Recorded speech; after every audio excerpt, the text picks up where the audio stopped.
जैसा कि last episode में हमने देखा था कि टांग फैमिली ने यान जियांग को सबक सिखाने के लिए जिस मास्टर को इनवाइट किया था वो कोई ह्यूमन ना होकर डीमन था। तो यान जियांग ने अपनी सन पियर्सिंग स्ट्राइक का यूज करते हुए उसे खत्म कर दिया। एल्डर टांग ने जब यान जियांग की पावर को विटनेस किया तब वो यान जियांग से काफी ज्यादा इम्प्रेस हुए थे, इसलिए वो यान जियांग को सलाह देते कि उसने अपनी पावर्स का ज्यादा शो ऑफ नहीं करना चाहिए, इससे उसके दुश्मन अलर्ट हो सकते हैं। साथ ही यान जियांग ने भी उन्हें बता दिया कि उनके जन्मदिन पर ही उनके दुश्मन टांग फैमिली पर अटैक करेंगे, तो उन्होंने इस अटैक के लिए तैयार रहना चाहिए। अब आगे तो इस एपिसोड की शुरुआत में हम यान जियांग को देख पाते हैं जो कि लियू हुआ नाम के बंदे से मिलने पहुंच चुका था।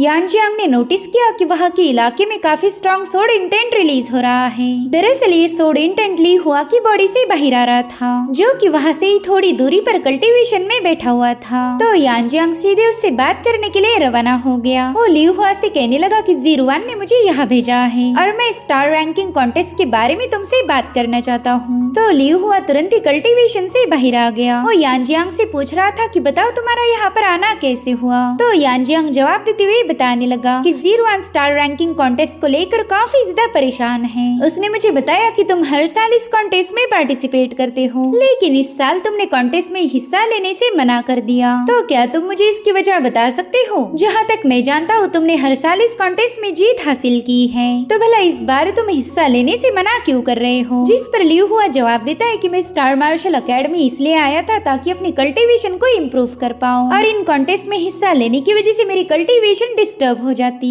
और यही वजह है कि इस बार मैं कॉन्टेस्ट में पार्टिसिपेट नहीं करूंगा। और उतने में उस बंदे ने अपनी सोड एनर्जी को एक्टिवेट करते हुए यान जियांग को अपने पावर्स का शो ऑफ किया। वो कह रहा था कि अगर तुम यहाँ पर मेरा मन बदलने आए हो तो तुम पूरी तरह से फेल हो जाओगे। मैं तो किसी भी कीमत पर इस कॉन्टेस्ट में हिस्सा नहीं लेने वाला। जिस पर यान जियांग कह रहा था कि मैं ये बात बिल्कुल नहीं मानता कि तुम्हें इस कॉन्टेस्ट में पार्टिसिपेट करने में इंटरेस्ट नहीं, बल्कि वजह तो कुछ और है। मेरे ख्याल से तुम्हें इस कॉन्टेस्ट में हारने से डर लग रहा है। जिस पर लियू हुआ कह रहा था कि तुम्हारी उकसाने वाली ट्रिक तो बिल्कुल ही बेकार थी। तो यान जियांग ने तुरंत ही अपना दूसरा पैंतरा अपनाया। वो कहने लगा कि मेरे ख्याल से तुम सोड फोर्स पर काम कर रहे हो, तुम इसे अच्छे से कॉम्प्रहेंड करके अपने सोड इंटेंट को मजबूत बनाना चाहते हो। तो लियू हुआ कह रहा था बिल्कुल, और तुम यहाँ आकर मुझे डिस्टर्ब कर रहे। जो सुनते साथ ही यान जियांग ने तुरंत ही अपनी सोड फोर्स को एक्टिवेट कर दिया। वो भी अब लियू हुआ के सामने अपने सोड इंटेंट का शो ऑफ करने लगा। उसकी सोड हवा में फ्लाई करते हुए वहाँ पर बहुत ही स्ट्रॉन्ग सोड इंटेंट रिलीज कर रही थी, जिस वजह से वो पूरा इलाका शेक होने लगा। और अब यान जियांग की सोड अपने पावरफुल एनर्जी फ्लक्चुएशंस रिलीज करते हुए अपने मास्टर के पास वापस लौट गई। यान जियांग की सोड कंट्रोल को देखकर तो बंदा काफी ज्यादा हैरान हो गया। वो यान जियांग की तारीफ करते हुए कहने लगा कि तुमने तो अपने सोड इंटेंट पर काफी अच्छी पकड़ जमाई है। जिस पर यान जियांग कह रहा था हाँ बिल्कुल, मैं सोड फोर्स में माहिर हूँ।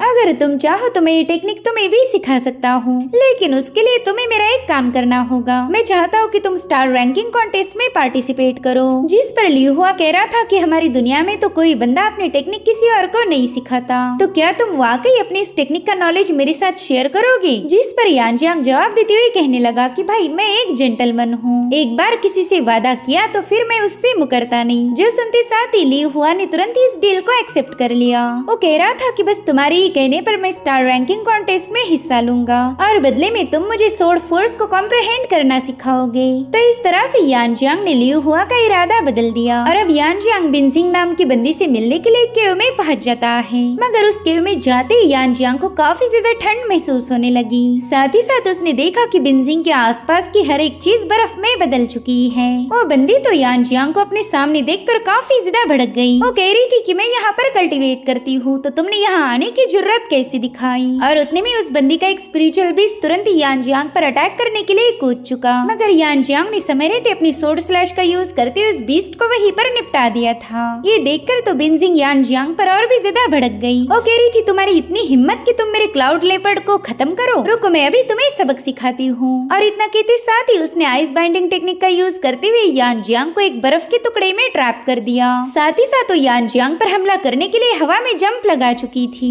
यहाँ पर यान जियांग को उस बर्फ की वजह से काफी ज्यादा तकलीफ हो रही थी, मगर वो जैसे तैसे उसे ब्रेक करते हुए बिनजिंग के अटैक को काउंटर करने लगा। यहाँ पर यान जियांग ने अपनी स्पिरिचुअल एनर्जी का यूज करते हुए बिनजिंग को तगड़ी टक्कर दी, जिसके चलते वो बंदी काफी दूर पुश हो गई। वो गुस्से में यान जियांग से कहने लगी कि तुमने तो खुद होकर ही अपनी मौत को बुलावा भेजा। यहाँ पर बिनजिंग ने अपनी एक और आइस टेक्निक को एक्टिवेट करना शुरू कर दिया था। जो देखकर यान जियांग भी उससे मुकाबला करने के लिए तैयार हो जाता है। मगर तभी अचानक से बिनजिंग को काफी ज्यादा तकलीफ होने लगी। वैसे तो इस बंदी के पास आइस कॉन्स्टिट्यूशन थी, मगर अचानक से उसकी बॉडी से फायर पावर रिलीज होना शुरू हो गई, जिसे देखते साथ ही यान जियांग समझ चुका था कि बिनजिंग तो फायर पॉइजन से अफेक्टेड है। वहीं पर बिनजिंग बुरी तरह से घायल हो गई। वो यान जियांग से कह रही थी कि जल्दी से यहाँ से दफा हो जाओ, अगर मेरे रिकवर होने से पहले तुम यहाँ से दफा नहीं हुए तो बेवजह मारे जाओगे। उतने में ही यान जियांग उससे कह रहा था कि मैं तो यहाँ पर तुमसे बात करने आया था, मगर तुमने तो मेरे यहाँ आते ही मुझ पर अटैक करना शुरू कर दिए। एटलीस्ट तुमने मुझे अपनी बात रखने का मौका देना चाहिए था। खैर, तुम्हें घबराने की कोई जरूरत नहीं, मैं तुम्हें कोई नुकसान नहीं पहुँचाने वाला, बल्कि मैं तो ये पूछने आया था कि तुम इस साल के स्टार रैंकिंग कॉन्टेस्ट में पार्टिसिपेट क्यों नहीं कर रही। जिस पर बिनजिंग कहने लगी कि मुझे उस कॉन्टेस्ट में जरा भी दिलचस्पी नहीं, तुम्हें मेरा जवाब चाहिए था जो कि तुम्हें मिल चुका है, अब प्लीज यहाँ से चले जाओ। ये सुनकर यान जियांग सोच रहा था, अरे यार, अब इसे भी थोड़ी बहुत रिश्वत देनी होगी। जैसे मैंने लियू हुआ को मनाया था वैसे ही अब इसके साथ भी करना पड़ेगा।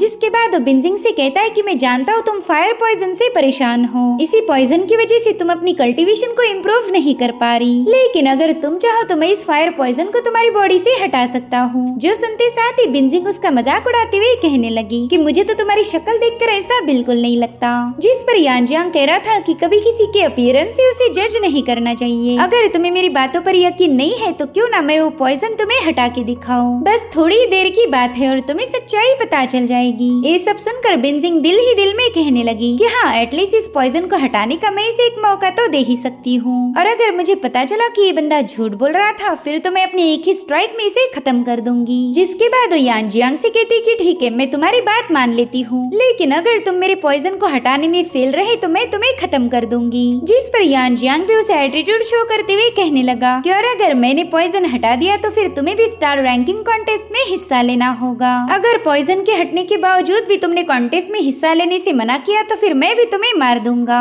जिसके लिए बिनजिंग भी तुरंत ही राजी हो गई और अब यान जियांग अपनी हीलिंग पावर का यूज करते हुए बिनजिंग को क्योर करने लगा। बस थोड़ी देर में ये प्रोसेस कंप्लीट हो चुकी थी और इसके पूरा होते ही बिनजिंग की इन कॉन्स्टिट्यूशन काफी ज्यादा स्ट्रॉन्ग बन गई। उस बंदी ने तुरंत ही अपनी आइस पावर को एक्टिवेट करते हुए फायर पॉइजन को चेक किया, लेकिन इस बार वो पॉइजन उसे बिल्कुल हर्ट नहीं कर रहा था। वो बंदी तो काफी ज्यादा हैरान होकर यान जियांग से कहने लगी कि तुमने तो वाकई उस फायर पॉइजन को हटा दिया, तो अब मैं भी अपना वादा पूरा करूंगी। तुम बिल्कुल बेफिक्र रहो, इस साल के स्टार रैंकिंग कॉन्टेस्ट में मैं हिस्सा लूंगी। मैं अपने किए हुए वादे को कभी नहीं तोड़ती। ये सुनकर ही यान जियांग काफी ज्यादा खुश हो गया। जीरुआन ने दिया हुआ मिशन उसने काफी इजीली पूरा किया था, इसलिए आज वो एकदम ही टेंशन फ्री है। और उतने में उसने देखा कि सॉन्ग कियानशुई उससे मिलने आई थी। वो हैरान होकर कियानशुई से पूछता है कि तुम्हारा यहाँ पर आना कैसे हुआ, तो कियानशुई भी खुश होकर उससे कहने लगी कि अच्छा हुआ आप वापिस आ गए, मैं काफी देर से आपका इंतजार कर रही थी। और इतना कहते साथ ही उस बंदी ने यान जियांग का हाथ पकड़ लिया। सीनियर, दरअसल मेरे ग्रैंडफादर ने आपको मिलने बुलाया है, उन्हें आपसे कुछ जरूरी बात करनी थी, तो क्या आप मेरे साथ चल सकते हो। यहाँ पर यान जियांग तो उसे अपने इतना करीब आता हुआ देखकर काफी ज्यादा नर्वस फील कर रहा था।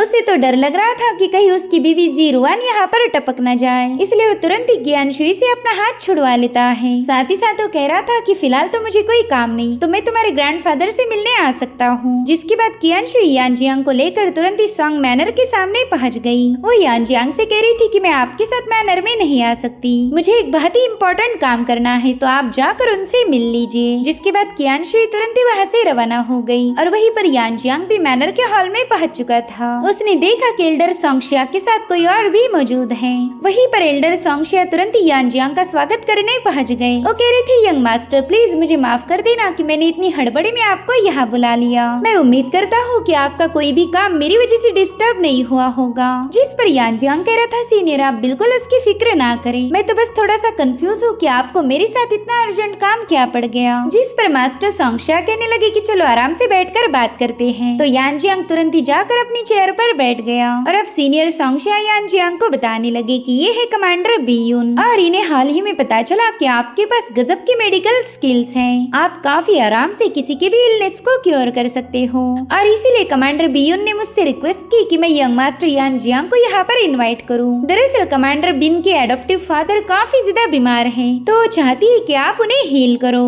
और उतने में कमांडर बीयून सीनियर सोंगशिया से कहने लगी कि क्या आपको पूरा यकीन है कि ये बंदा मेरे फादर को क्योर कर पाएगा। हमने न जाने कितने सारे जाने माने हीलर से ट्रीटमेंट ली, लेकिन उनमें से कोई भी उन्हें क्योर नहीं कर पाया, जिस पर एल्डर सोंगशिया कहने लगे कि आप बिल्कुल बेफिक्र रहे, यंग मास्टर यान जियांग के पास हीलिंग का एक्सेप्शनल टैलेंट है। इतना ही नहीं, उन्होंने चंद ही दिनों में कियान शुई को भी हील कर दिया, इसलिए मैं चाहता हूँ कि आप मेरी बातों पर भरोसा कीजिए। इधर यान जियांग ने देखा कि ये बंदी तो काफी ज्यादा घमंडी है और ऐसे लोगों को सीधा करने में यान जियांग को जरा भी वक्त नहीं लगता। उतने में ही बीयुन यान जियांग से कहने लगी कि तुम्हें अपने फादर के पास ले जाने से पहले मैं तुम्हारे स्किल्स को देखना चाहती हूँ। अगर तुम बस नाम के ही हीलर हो तो फिर हम दोनों का काफी ज्यादा वक्त जाया हो जाएगा। जिस पर यान जियांग कह रहा था कि तुम तो मेरी एबिलिटी पर शक कर रही हो, वैसे तो मैं हमेशा फ्री में ट्रीटमेंट करता हूँ और लोग खुश होकर ही मुझे रिवॉर्ड देते आए, लेकिन अब अगर तुमने मेरी एबिलिटीज पर ही सवाल उठाया है तो क्यों ना पहला हम कंपेंसेशन की बात कर ले। बताओ, अगर मैंने तुम्हारे फादर को हील किया तो मुझे रिवॉर्ड के तौर पर क्या मिलेगा? तो बंदी कहने लगी कि तुम्हें 3rd ग्रेड की सोल क्रिस्टल, साथ ही 4थी ग्रेड की 2 स्पिरिट पिल्स और तो और एक 4थी रैंकिंग का स्पिरिट ट्रेजर भी मिल सकता